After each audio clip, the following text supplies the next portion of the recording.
I couldn't agree with you more. Today, I just spent 2 hours launching the Parenting Commission and going through, and I could provide you with the information, but just to assure you that what you have said is fully taken on board. Just the second thing is the issue as it has to do with how do we account for the delinquents in the education system, because over the years we have students, yes, they're asked to leave a school or expelled from a school, and I speak as a student representative because it's a major issue of concern. Yes, you have students who they're expelled from a particular school because they have gone through the disciplinary system and the school can no longer provide for their needs and help them in any way, so it's time for them to go. But in terms of accounting for their actions and accounting for what happens to them next, are there any plans for that? You've raised an issue, and let me just be very frank with you, right? The way in which the Jamaican education system is contemplated, education is not a right. We're just putting in the Bill of Rights that primary education is a right. So if by virtue of disciplinary matters. Christopher Clark from Shortwood Teachers College. Over here, Minister. Yes. Actually, I have 2 questions. One leading from this, the input of parents. And just to ask Minister, what is to become of the compulsory attendance law that we have on our books? And the other question really deals with this addresses this matter of school failure and leadership. One of the issues which, when you talk with principal, you hear that they're so bogged down with administrative work. They have no time to play the role of curriculum leader. And I'm wondering if we're not considering separating the school manager from the role of principal as chief curriculum leader, developer in the school.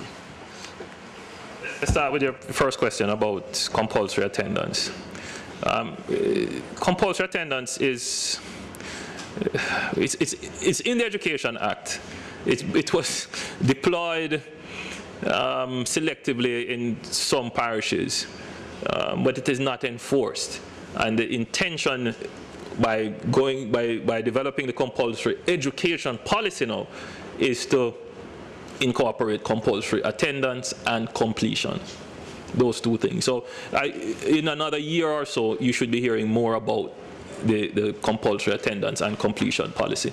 But we have said clearly that we believe education should be compulsory from age 3 to your 18th birthday. So that's the direction in which we're going. In terms of separating the role of principal from administrator and instructional leader, you know, philosophically, my own view is that the principal of the school, whilst they have an instructional role, that their major role is in leadership in the school, in all areas of the school. They are the managers, that's their role. They are the managers of the school. Their heads of departments should be the instructional leaders with specific responsibilities. That's my view. There are other views, of course, and that's debatable. But right now, the way the system is structured, the principal is the executive leader of the school. And I think it can work. I think that's how it is in most jurisdictions. But just to say that education is changing. Recently, I had a visit from the Indian High Commissioner, and he said something very instructive to me. India has over 1 million schools. 1 million schools. And he's saying that to teach all those persons, that almost 1.5 billion population that they have, that they don't promote the didactic kind of teaching anymore. They don't see themselves as the instructional leaders anymore. Their teachers now focus more on facilitation.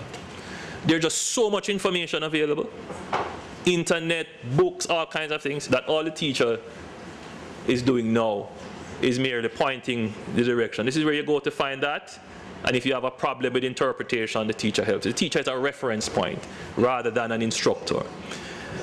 very, very interesting concept as to how India has moved its education system. And I think eventually, well, not eventually, I think Jamaica will have to move in that direction in the future. Last question. It's not really a question, it's more of a comment. Rebecca Tortello from the Ministry of Education. Minister, I'm just going to add in response to the questions on parenting that we have a Child Care and Protection Act, and we have 2 agencies charged with enforcing that act, the Office of the Children's Advocate and the Child Development Agency. Those are regulatory bodies, so to speak. The Parenting Support Commission will not be a regulatory agency. It will not be locking up parents. We have a family court system as well. And just as you said, Minister, earlier on about hoping that we will be able to improve the accountability throughout the school system by getting increased buy-in to the concept of accountability. We are hoping to work with our parents by helping to support them to become the best parents that they can be, rather than taking a reactive approach. We want to take a proactive one. Thank you. Well, thank you all. I'm going to claim chairman's privilege here and just try and sum up the main themes of the discussion, not only of the last hour and a bit, but of the day so far. And one of the things that I've been struck by is that on one important point, there appears to be, as far as I can tell, a consensus. Nobody is, I have not heard anybody challenge in any way the basic principle that accountability is a necessary feature in our education system, and we need to add it. It is much, the discussion has been on the implementation side. Can we ensure that it's a fair system, it's a just system, it's equitable, and it's consequential. Consequential meaning not only that the non-performance performers are sanctioned, but that the performers are adequately rewarded. But my understanding is certainly that all would support the move towards a system of accountability that is much stronger than the one we have right now. The second point, which I think I'm interested to see there's agreement on, is that ownership is vital. That this not be, as the minister himself said, a top-down approach, whereby a sort of system is imposed on teachers, but rather that teachers, and I would widen it to say the whole society, has a sense of ownership of the principles of accountability and the consequences and the rewards and the sanctions.